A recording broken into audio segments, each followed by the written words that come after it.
The walls of Westminster are trembling tonight. A political storm of historic scale is crashing down on Keir Starmer, and this time escape looks impossible. The scandal, now known as the 22 billion betrayal, has detonated like a bomb, sending shockwaves across Britain and beyond. With fury spreading through the streets, social media igniting in outrage, and Parliament itself turning hostile, one question dominates every conversation. Can Keir Starmer survive, or is this the moment his leadership collapses under the weight of betrayal, corruption and rage?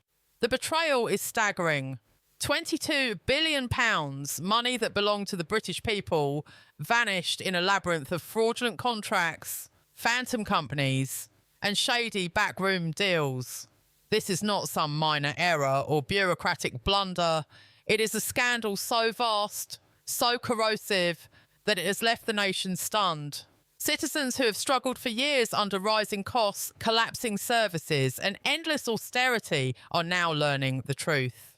The money was there all along, billions that could have saved hospitals from collapse, built schools for the next generation, or eased the crushing burden of families living paycheck to paycheck. Instead, it was siphoned away into the shadows. And the name at the centre of this nightmare, the man being accused of turning a blind eye, of failing to stop the looting, is Keir Starmer himself. The storm broke with the trembling voice of a whistleblower.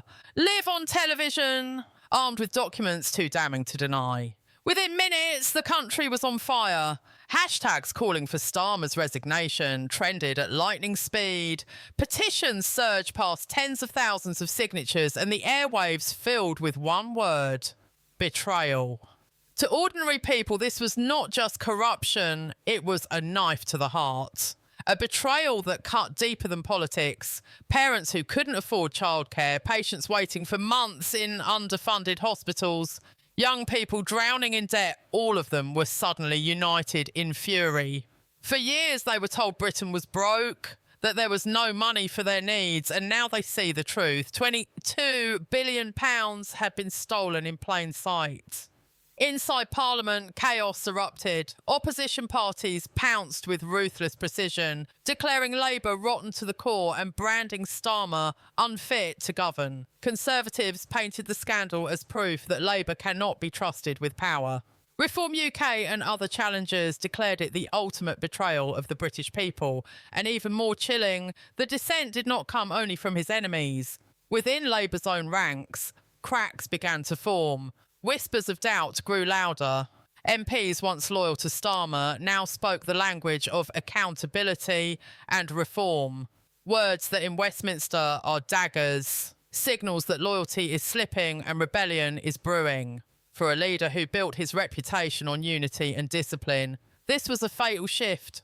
The very foundation of his power is beginning to collapse. Beyond the walls of Parliament, the fury of the people is erupting into something Britain has not seen in decades. In London, Manchester, Birmingham and beyond, protests swell by the hour. Streets echo with chants of "Resign now." Placards paint Starmer as a traitor, a liar, a man who betrayed the nation at its weakest moment. The anger is raw, unrelenting and deeply personal. Families look at their empty wallets and overcrowded hospitals and know exactly what 22 billion could have meant for them. The betrayal is not abstract, it is carved into their daily lives. Internationally, Britain's humiliation is complete. Headlines across Europe and the United States scream of political implosion, of corruption at the highest levels, of a nation once respected, now tainted by scandal. Investors are rattled, allies are whispering, and Britain's reputation for accountability is collapsing before the world's eyes. What was once a symbol of stability is now a global embarrassment. And at the centre of it all stands Keir Starmer, cornered, embattled and fragile. The fury, the chaos, the collapse of trust. It is all converging into one demand that grows louder by the hour. Keir Starmer must resign. As the shock of the 22 billion betrayal spread, the atmosphere in Westminster grew suffocating. Panic set in. What began as whispers of discontent quickly morphed into a full-scale revolt. Senior Labour MPs, once staunch defenders of Keir Starmer, now began to distance themselves with carefully crafted statements. They spoke of transparency, of accountability, of restoring trust. To the casual listener, those words might sound harmless, but inside politics, they are weapons, signs that the knives are out, that loyalty is evaporating, and that the leader's downfall has already begun. Every hour that passes without a clear and convincing explanation from Starmer only deepens the crisis. His silence fuels suspicion. His evasive answers are dissected and replayed on every news channel, each phrase analysed as proof of guilt. For a man who built his image on honesty and integrity, his hesitation is damning. The public sees not a leader fighting for the truth, but a politician clinging desperately to power as the tide of anger rises around him. The perception is clear and devastating. Labour is drowning in corruption, and Keir Starmer is dragging the party down with him. The opposition smells blood. The Conservatives sharpen their attack, calling Labour the party of betrayal, hammering the scandal in Parliament, in press conferences and across social media. Their message is brutally simple. If Labour cannot protect the public's money, how can it be trusted to govern? Reform UK and other rising challengers pile on with fiery speeches, positioning themselves as the voices of honesty and accountability. They call for a full investigation for criminal charges, for Starmer's immediate resignation. Opportunism, yes, but opportunism that resonates with a furious public. Meanwhile, Labour's grassroots are collapsing under the weight of betrayal. Online forums, local party meetings and volunteer groups are filled with anger and despair. The very people who gave their time, energy and loyalty to defend the party now feel abandoned and humiliated. They cannot explain away what feels unforgivable. Many call for Starmer to step aside immediately to save what little credibility Labour still has. Others warn that without radical change at the top, the party will lose everything in the next election. What once held the party together, trust, unity, discipline, has been shattered. And in its place is only chaos. The protests outside Parliament grow louder, more organised, more defiant. Families who once voted Labour in hope now march in rage, their chants echoing through the streets. Placards call Starmer a traitor, a liar, a man who sold out his own people. The betrayal feels deeply personal. For years, they were told there was no money for hospitals, no money for schools, no money for struggling families. And now, with chilling clarity, they see the truth. The money was there. It was simply stolen. And it is not only Britain that is watching. International media splash the scandal across front pages. Britain, once a pillar of democracy and accountability, is now painted as a nation rotting from within. European allies whisper about instability, American commentators question Britain's future as a reliable partner, and investors begin to waver. Billions lost, leadership in freefall, public fury exploding. The image of Britain as a strong, trustworthy nation is crumbling. What began as a domestic scandal has become a global humiliation. Inside Starmer's own circle, the fractures are unmistakable. Advisors who once spoke with confidence now stumble. Some quietly distance themselves, fearing their careers will be destroyed if they stand too close to him.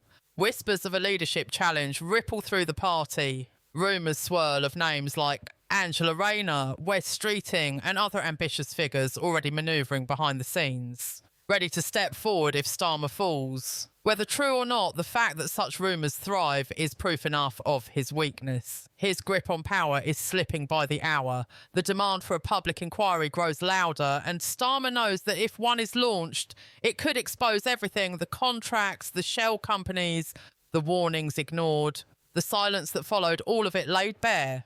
And once the truth is out, resignation may no longer be a choice. It will be inevitable. Legal experts warn of possible prosecutions. Watchdog groups insist that this cannot be buried. And the British people, already betrayed, demand nothing less than justice. For the first time in his career, Keir Starmer looks not like a leader in control, but like a man cornered, surrounded by enemies on all sides. The betrayal has created a leadership vacuum. And every day that he refuses to resign, the pressure grows unbearable. The chance of resign now, are no longer confined to the streets. They echo in Parliament, in newsrooms, and in the homes of millions of furious citizens across the nation. The betrayal of 22 billion has done more than damage a political leader. It has shattered faith in the system itself. And as the fury spreads, one truth becomes clear. Britain will never be the same again. The storm that shattered Westminster began with a single voice. The whistleblower, nervous, trembling, but armed with undeniable evidence, set the scandal ablaze. In front of a live audience, holding documents marked with signatures, contracts, and shocking sums of money, he laid bare how 22 billion meant for the public good was siphoned into shadows. He described shell companies with no staff, contracts handed to firms with no history of competence, and invoices deliberately inflated to drain the system. Each word he spoke cut like a blade through the fragile trust holding Britain together, and the silence that followed his testimony was deafening. Families across the nation sat frozen in disbelief, watching the impossible unfold in real time. Newsrooms scrambled to keep pace. Headlines screamed betrayal. Broadcasters replayed the whistleblower's words on a loop, his voice breaking under the weight of the truth.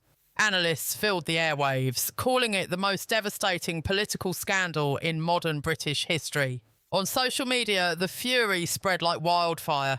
Hashtags demanding Starmer's resignation rose to the top of global trends. Petitions surged into six figures, and ordinary people flooded the digital space with outrage. Clips of the testimony went viral within minutes, replayed not just in Britain, but around the world. What began as one broadcast had become an unstoppable firestorm. The revelations did not stop with missing billions. Leaked documents suggested something darker, that warnings had been raised long before the scandal broke. Internal memos, ignored reports, red flags buried under political convenience. If true, this was not incompetence, it was complicity. A deliberate choice to stay silent, to shield the leadership from scrutiny, even as billions disappeared. For the public, this was unbearable. To struggle for survival while leaders turned away from corruption on such a scale was not just betrayal, it was cruelty. Legal experts began circling. Watchdogs called for inquiries. Prominent barristers declared on air that criminal prosecutions might be inevitable. Was this fraud? Was it negligence? Or was it something far worse? A conspiracy to protect those who profited from the nation's suffering.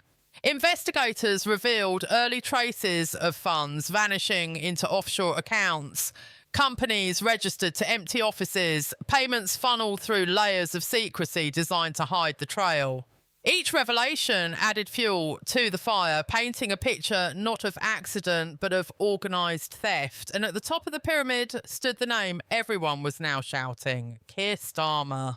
The media fed on the chaos. Round-the-clock coverage dissected every detail, every document, every delay in Starmer's response. News anchors asked the same haunting question: what did he know? And when did he know it?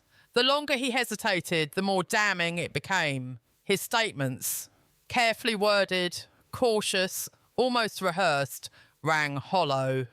They did not sound like the voice of a leader fighting for his people. They sounded like the words of a man trying to survive. And the public knew it. Suspicion hardened into fury. Fury hardened into action. Crowds grew larger. Protests more forceful. The chants more deafening. Inside Westminster, the scandal began to feel less like a storm and more like an earthquake, shaking the foundations of government itself. Emergency meetings were held behind closed doors. Senior Labour MPs clashed over strategy, some demanding Starmer step aside immediately to protect the party, others insisting that forcing him out would plunge Labour into deeper chaos. But beneath the debate lay one undeniable truth. Trust had been broken. The bond between Labour and the public, once fragile but intact, now lay in ruins. And the cracks within the party itself were widening into chasms. Internationally, the humiliation deepened. America, Europe and beyond covered Britain's collapse with relentless attention. The story of the 22 billion betrayal spread across front pages, evening bulletins and global debates. Allies began questioning Britain's stability, investors reeled at the scale of corruption, and commentators declared Britain no longer a model of democracy, but a warning. For a nation that once prided itself on accountability and fairness, the shame was unbearable. And in the eye of the storm, Keir Starmer stood increasingly isolated. Advisors who once projected calm now whispered in panic. Some quietly resigned. Others leaked detailed sales to the press, unwilling to go down with him. Even his closest allies were rumoured to be exploring their own futures, plotting for the day after his downfall. The image of Starmer as a steady, disciplined leader had collapsed into something else entirely. A cornered politician, fragile, embattled, and surrounded by enemies on all sides. What makes this scandal uniquely dangerous is not just the scale of money lost, but the timing. Britain is already trapped in a cost of living crisis, families suffocating under soaring bills, hospitals stretched to breaking, schools starved of resources. The revelation that billions were stolen while citizens suffered has detonated at the most volatile moment possible. This is not simply a political scandal, it is a national trauma, and the rage that has been unleashed shows no sign of cooling. For Starmer, the clock is ticking. Every day he refuses to resign, the protests grow louder, the media more relentless, the party more divided, and with each passing out, one question echoes louder than all others. Is this the end of Keir Starmer's leadership? Side Westminster, the atmosphere is poisonous. The once loyal ranks of Labour MPs are now fractured, their unity shattered beyond repair. Conversations that once took place in hushed whispers behind closed doors are now spilling openly into the halls of Parliament. Senior MPs mutter of betrayal, of negligence, of a leader who has lost control. The very people who once defended Keir Starmer at every turn are beginning to sharpen their knives. Loyalty, once his greatest weapon, has evaporated. What remains is distrust, fear, and a growing appetite for rebellion. The scandal has ignited a war within the party itself. Some MPs argue that Starmer must resign immediately, sacrificing himself to salvage what remains of Labour's credibility. They warn that the party cannot afford to drag the scandal into an election campaign. Others plead for unity, insisting that replacing a leader now would plunge Labour into chaos. Yet even in those arguments, the truth is unavoidable. The trust that once held the party together has been obliterated. The betrayal has become too big, too raw, too devastating to ignore. Each new revelation drives the knife deeper. Outside Parliament, the fury of the public has reached boiling point. The streets are swelling with protests of a scale unseen in decades. Families, workers, students, pensioners, they march shoulder to shoulder, their chants echoing through the cities. Resign. Now. Their anger is not abstract. It is personal. Parents unable to pay for childcare, patients left waiting for life-saving treatment, young people crushed under rising bills, uncertain and hopeless futures. Now they know the truth. 22 billion was stolen while they suffered. And that knowledge has turned frustration into fury and fury into revolt. Placards paint Starmer as a traitor. Effigies are raised in anger. In Manchester, Birmingham, Leeds and London, protests block streets, paralyse traffic and force the police into desperate containment. The fury is unrelenting. A tidal wave of betrayal crashing against the walls of government. Protesters are not just demanding Starmer's resignation, they are demanding justice, prosecutions, inquiries, accountability. For them, this is no longer about party politics. This is about survival. They want to see the guilty punished, the money traced, and the truth revealed. Anything less will not be enough. The media intensifies the storm. Headlines scream betrayal. Anchors describe the scandal as Britain's darkest political hour. Leaked documents dominate broadcasts, each exposing more rot at the heart of government. Investigative journalists reveal phantom firms registered to empty offices, contracts approved without oversight, and warnings ignored by those in power. Every detail makes the betrayal harder to deny. Every revelation makes Starmer look weaker, more complicit, more fragile.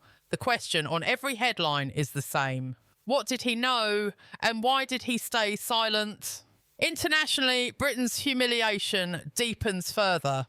Allies question the nation's stability. Investors whisper of pulling out. Commentators around the world describe the scandal as a warning to democracies everywhere. That corruption can devour even the strongest institutions when leaders fail to act. What was once pride has curdled into shame. And at the centre of this global humiliation stands Keir Starmer, a man who once promised integrity, now drowning in accusations of betrayal.